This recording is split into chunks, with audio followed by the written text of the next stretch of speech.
नमस्कार, मी श्रुती राहुल बुलेटिनमध्ये आपलं स्वागत करते आणि सुरुवातीला महत्त्वाची घडामोड आहे। सॅनिटायझरनं शाई पुसली जाते असा राज ठाकरेंनी आरोप केला। राज्यातल्या अनेक ठिकाणी मतदारांच्या बोटावरची शाई पुसली जात असल्याचा आरोप आहे। हा शाई नाही लोकशाही पुसण्याचा प्रयत्न असल्याचं उद्धव ठाकरेंनी म्हटलंय। फेक नरेटिव्ह सेट केलं जातंय असं म्हणत निवडणूक आयोगानं याबाबतचे सर्व आरोप फेटाळले। मतदानावेळी लावली गेलेली बोटावरची शाई पुसली जात असल्याचा आरोप विरोधकांनी केलाय। मतदान केल्यानंतर सॅनिटायझर जरी लावलं तरीही शाई पुसली जात असल्याचा दावा विरोधकांनी केलाय। विरोधी नेत्यांनी याबाबतचे व्हिडिओ समोर आणले।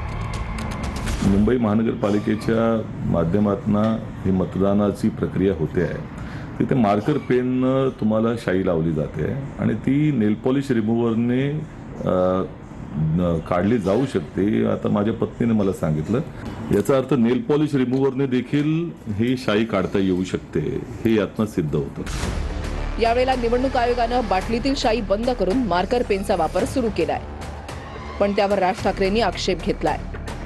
मार्करची शाई सॅनिटायझरनं पुसली जात असल्याचा आरोप राज ठाकरेंनी केलाय। आजपर्यंत ती इंक लावली जायची, बरं का? आता काहीतरी नवीन पेन आणलंय आणि ते पेन मध्ये इतक्या तक्रारी सगळ्या बाजूनी येत आहेत की तुम्ही बाहेर पडल्यावरती त्याला जर सॅनिटायझर लावलं तर ती शाई जाते। म्हणजे संपूर्ण प्रशासन हे सत्तेसाठी कामाला लागलेलं आहे। मी पण आता पुसून बघणार आहे शाई। हा प्रश्न गंभीर आहे, तो गांभीर्याने घेतला पाहिजे। बोटावरची शाई जाते हे सत्य देवेंद्र फडणवीस आणि आयुक्त किंवा निवडणूक आयोग नाकारत असेल म्हणजे ह्यांची मिलीभगत आहे। सर देखिए, अभी मैंने ये मार्कर मेरे को लगाया हुआ है। अब इसको मिटा के दिखाइए। देखिए कहीं मिट रहा है, देखिए आपके सामने कर रहा हूँ, कहीं मिट रहा है। यापूर्वीही अनेक वेळा मार्कर पेन वापरलेला आहे। तथापि जर कोणाचं काही ऑब्जेक्शन असेल तर इलेक्शन कमिशनने त्या संदर्भात लक्ष द्यावं। मला असं वाटतंय की काही लोक उद्याचा निकाल प्रिएम्प्ट करून निकाल आल्यानंतर कशाला दोष द्यायचा याची तयारी करतायत। ही शाई जी आहे ही गेल्या अनेक वर्षापासून ही शाई वापरतो आपण। फक्त अगोदर आपण त्या बॉटलमधून घेऊन असं मार्कर, पण आता ते डायरेक्ट हे करतो।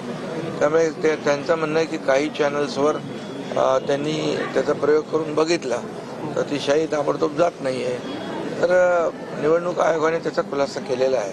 मात्र ते इझिली पुसलं जात आहे, तर त्यावरती करेक्शन तर व्हायला पाहिजे। मला जे लावलंय ते पुसलं गेलं नाही। मी इरेझरने लावायचा प्रयत्न केला हे मी ऐकलं होतं, पण माझी शाई तशीच आहे। उद्या पराभव झाल्याच्या नंतर सांगायला किंवा स्पष्टीकरण देण्यासाठी काहीतरी कारण पाहिजे आणि उद्यासाठीची तयारी, उद्याच्या पराभवानंतरच्या स्पष्टीकरणाची तयारी उद्धव ठाकरे करत आहेत। तसा तर रुदालीच्या रडण्याचा मुहूर्त उद्याचा आहे, पण बहुधा आजपासूनच कल त्यांच्या हाती यायला सुरुवात झाली असावी। माझं कुटुंब माझ्या जबाबदारीच्या प्रचंड यशानंतर माझा पराभव माझी स्क्रिप्ट हे आता सुरू झालंय। आणि आता हे अतिशय साधं माझी मुलगी तनिष्काच्या पर्समधलं सहज नेल पॉलिश रिमूव्हर काढून बघितलं। लोकांचं नेल पॉलिश रिमूव्हर सोडून द्या, साध्या पाण्याने सुद्धा हा मार्कर जातोय। आता याला नेमकं काय म्हणायचं? मतदान करताना जी पूर्वी शाई लावायची तिथे आता मार्कर आणून नेमकं काय सत्ताधाऱ्यांना करायचंय किंवा काय मतदानात फेरफार करायचा आहे मला माहिती नाही, पण ही मतदानाची खोटी शाई, ही लोकशाही नाही, ही लोकशाही आपल्या संविधानाच्या विरोधात। हा त्यांच्या बुद्धीतील हेराफेरीचा प्रकार आहे। यांच्या राजकीय मेंदूमध्ये केमिकल लोचा झालाय आणि तो राजकीय मेंदूतला केमिकल लोचा या वेगवेगळ्या प्रकाराने चोरी चोरी चोरी चोरी अहो तुमच्या बुद्धीतील हेराफेरी आहे, चोरी नाही। शाईचं केमिकल कंपोजिशन योग्य आहे आणि जे व्हिडिओ समोर आले त्याचा आम्ही सखोल चौकशी करू आणि मुद्दाम तशा प्रकारचं एक नॅरेटिव्ह, फेक नॅरेटिव्ह करण्याचा कोणी प्रयत्न केला असेल तर आम्ही गुन्हा दाखल करू।